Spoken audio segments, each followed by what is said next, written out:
Without any further ado, I'm going to go ahead and get started. I like to use the natural sweeteners, whether it be maple syrup, a real maple syrup, of course, and/or honey. Grapefruits. We're going to do a citrus vinaigrette. I saw these beautiful organic red grapefruits at the grocery store, and we are going to use that as kind of our acid base. And this is where that sharp knife comes into play. You're allowing that knife to do most of the work for you. There are membranes, white membranes on each side. That's showing me my segments of each one of those white segments. And that's going to give me a beautiful piece of grapefruit with no white on it and no seeds. And just kind of whisk those wet ingredients together, that mustard, those juices. I'm going to get a little bit of fresh pinch of black pepper and a little bit of salt.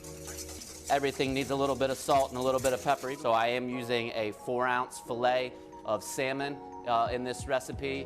When we think about proteins on the plate, we kind of want them to be about as big as our fist, ultimately, in the scheme of things. And that kind of fits that balance just nice. So we have an attendee who asked, is this an example of what we can expect at Generations Dining? It certainly is. You know, ultimately, we did this last year. I want to do more of these. We're just kind of highlighting things that can come out of that hearth oven.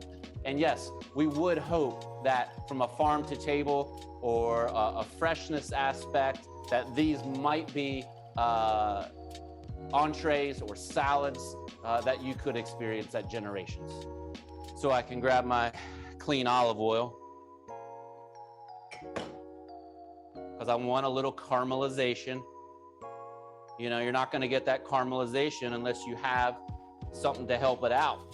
And that caramelization is what's going to give that salmon some flavor. Lay that right on top. 'Cause we also want to get some nice height on the plate.